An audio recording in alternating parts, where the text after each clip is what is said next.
November 12th, 2023, I woke up to a gush of water. I was 16 weeks pregnant and I was with my fourth child. I knew immediately my water broke.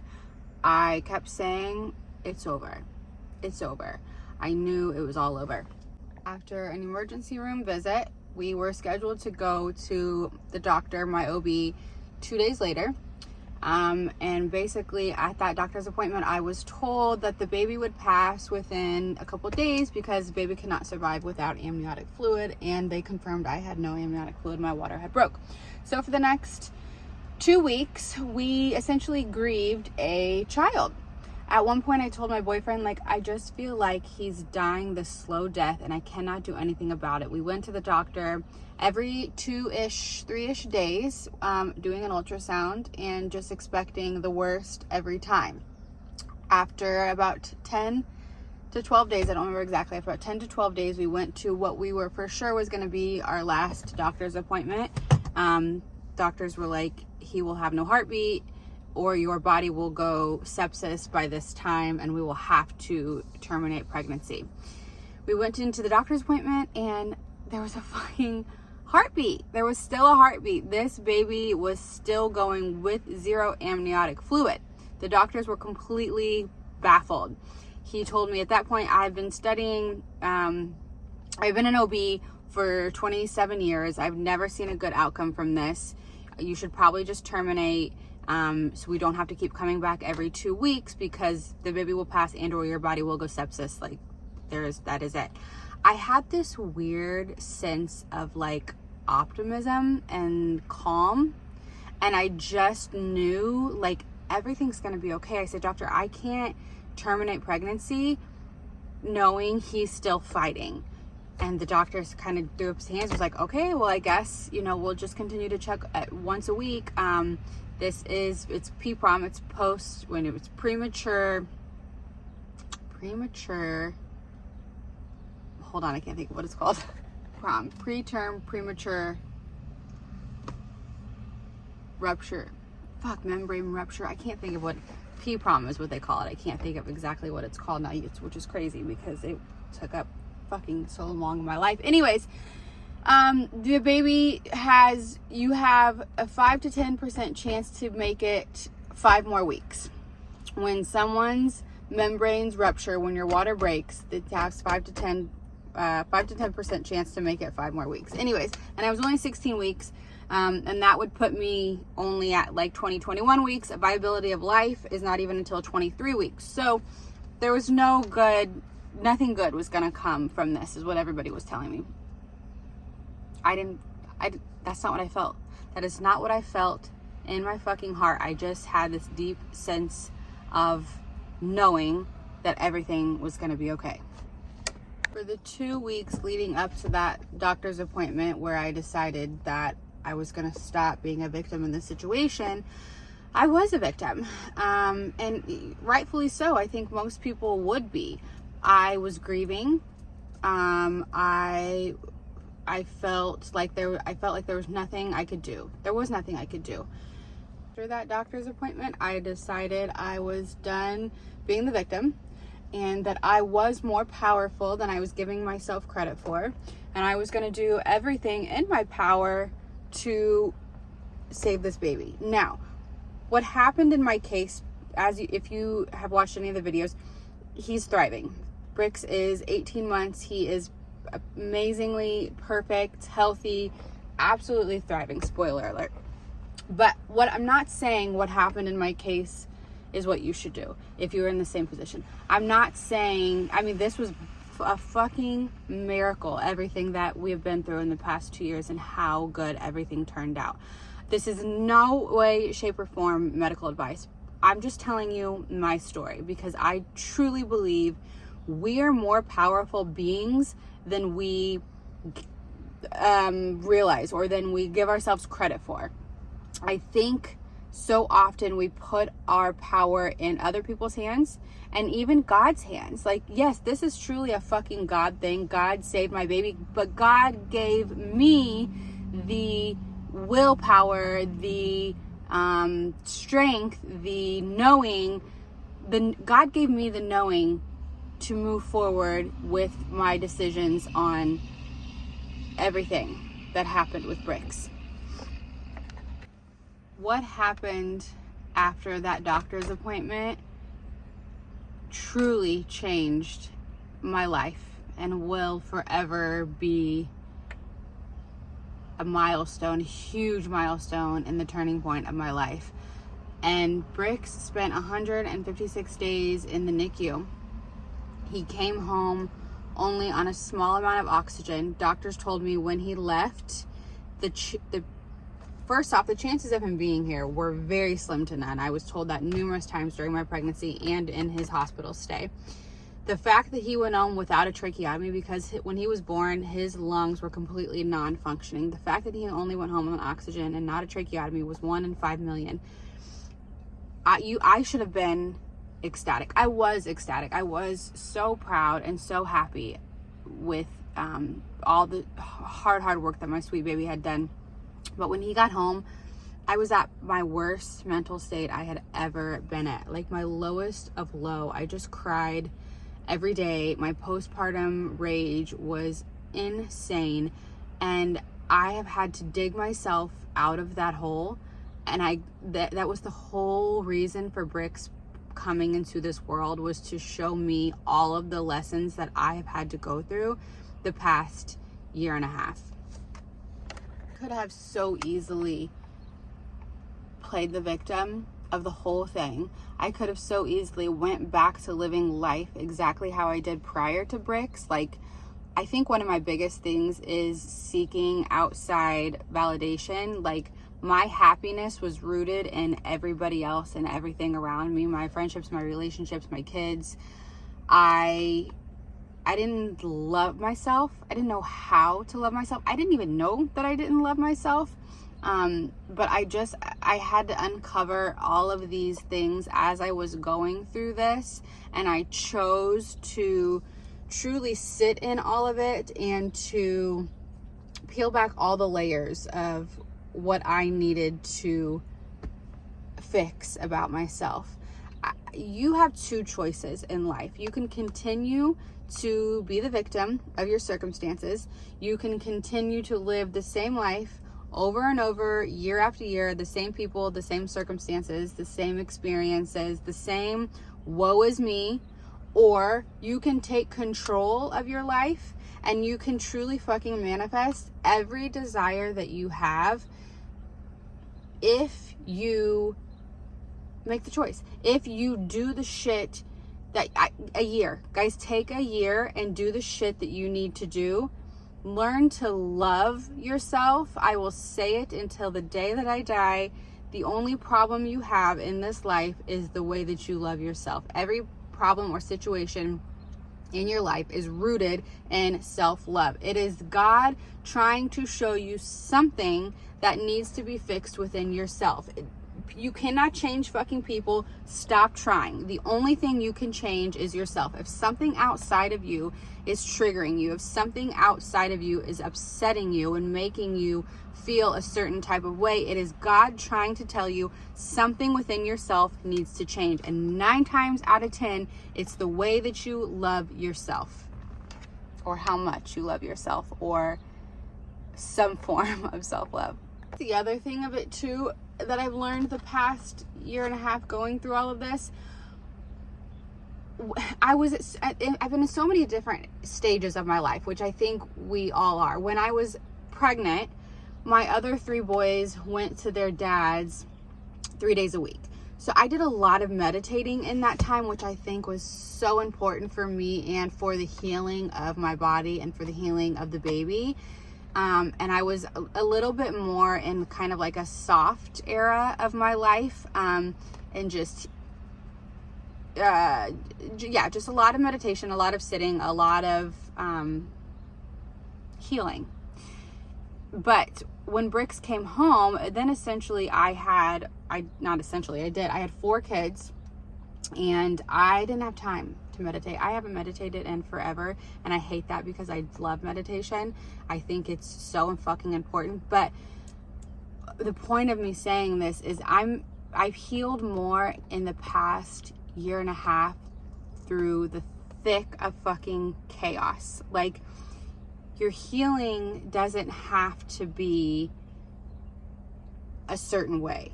Like, we don't have to, I want you to meditate, but like, you don't have to meditate for 20 minutes every day. If you can find 3 minutes in your day to sit in silence. I did a lot of fucking crying and screaming and raging for this past year. I was horribly depressed, but I didn't allow myself to sit in the story of all of it. I would cry, I would scream all the time. But through all of it, one of the main things I did was repeat to myself over and over, I love myself. I love myself. I love myself. I worked so hard on creating that new neural pathway of loving myself through all of the fucking bullshit because I think that's the stemming of all of our problems, was how much we love ourselves. Like, I had to love myself enough to pull myself out of that dark space and to allow myself to feel the feeling and have the emotion, but to not allow myself to continue to play the victim to it, because I love myself more than that. I loved myself more than allowing myself to play the victim. Like, I just knew there was purpose in all of it. Everything that I was going through, I knew I had to go through. I knew something was gonna come out on the other side. I posted videos last year saying, in the thick of my fucking postpartum, saying like, I'm in a horrible place, but I just again had this deep sense of knowing something was gonna come out the other side and it was going to be so good. And I think that's your intuition, and so many times we don't know how to listen to our intuition because we live our life on autopilot, and we continue to live in the story and ruminate in the story of how bad things are or how we wish things were different. Things can be different. You have to fucking do it. Nothing outside of you is ever going to do it. You have to take control of your life and do it yourself. So one day, about 6 or 7 months ago, I was driving down the road and I was listening to a book on Audible. I listen to a lot of like books and podcasts, and I got this download from God, from the universe, from Creator, to write a book. It's so crazy. When I was little, I have this memory of saying, I'm going to write a book and I'm going to make my first $1 million by the age of 25. Where the fuck did that come from? What the fuck was I going to write a book about? It was always just kind of a funny thing that I remember saying and never really thought too much into it. I always thought it would be cool to write a book, but what the fuck am I going to write a book about? I got this download, driving down the road, write a book. Every day there's a lesson. Like, again, I had a sense of knowing, of deep intuition, like, this is what I have to do. My intuition and knowings and downloads have become so fucking strong over the past couple years. I think one, because of I meditated so much a couple years ago, but when I get these pings, when I get these downloads, when I get these knowings, I just know. You guys have these too. It like trust your gut, you're into it, you always like hear stuff like that. Like, the problem is you don't quiet the mind and you don't trust yourself. You don't love yourself to know or to listen to these pings that you're getting from the universe. And I want that for you. But anyways, side note. So I wrote a book. And it is everything that I'm talking about right now. And it is every ping and download and knowing that I have gotten and I get still. And it is manifested into this book. It is quote unquote lessons. It is 52 weeks of lessons. And in each lesson, there are 7 days of homework because, again, nothing I ever say is going to change you. No coaching is going to help you manifest anything. Nothing anybody says, no book you ever read is going to change your fucking life. It is the action steps that you take after reading the book. It is the action steps that you take after hearing the quote. It is what you do that changes your own fucking life. When you decide to take control and to love yourself enough to do the fucking things you need to do, to listen to your pings, to understand every trigger, every problem in your life is a you problem. I know that is fucking harsh, but when my water broke, it was my problem.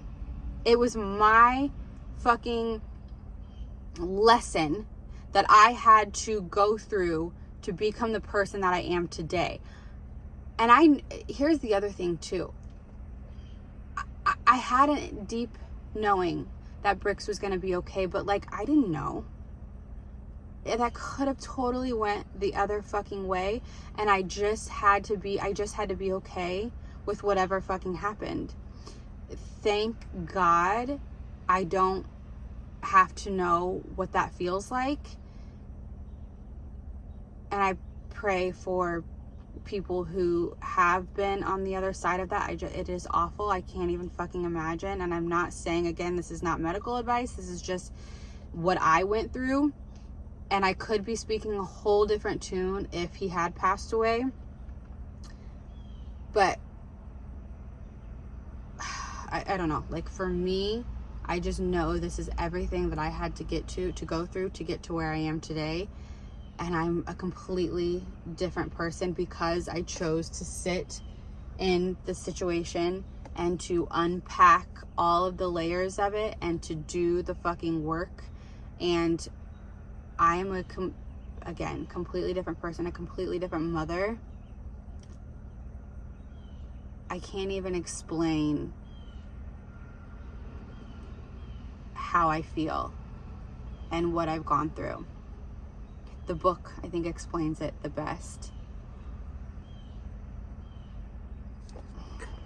As much as this post and a lot of my posts lately are trying to get you to buy the book, I'm not trying to get you to buy the book for me.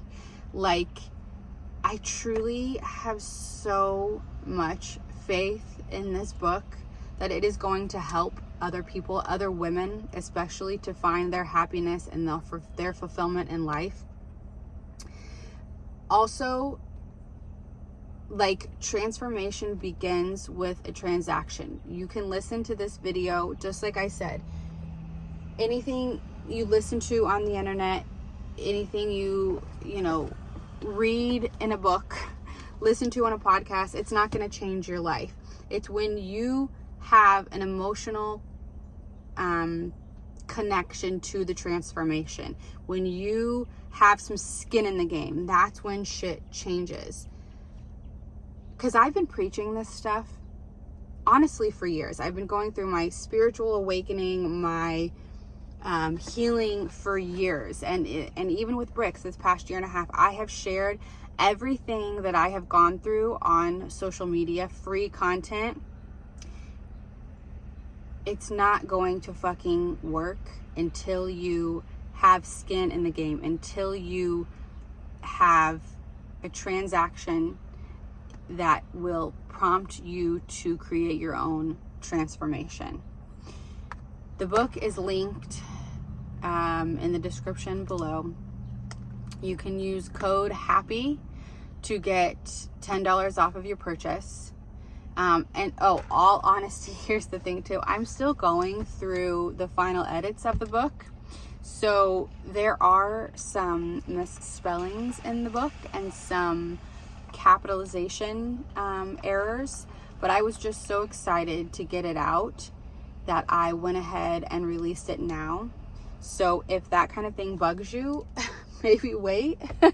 But it's more of the guts of it, obviously, that's going to be more meaningful than a punctuation error. So yeah, also linked below are a couple other little things that if you want to pick up, a quiz, an alignment calendar. I just want to help. I really just want to help other women and other moms find their fucking happiness, because you lose yourself so much in motherhood, and we are so selfless in motherhood, and I believe that we should be selfish. I believe that if you want happy kids, You need to lead by example and be happy, and to be authentic, and to truly be fulfilled in the everyday doings, the everyday happenings, not just on the weekends or on vacation. Like, don't let life pass you by and not live each day completely fulfilled in your life. I love you. Sorry for rambling. I just want to get it all out and help. So, love you. Have a good day.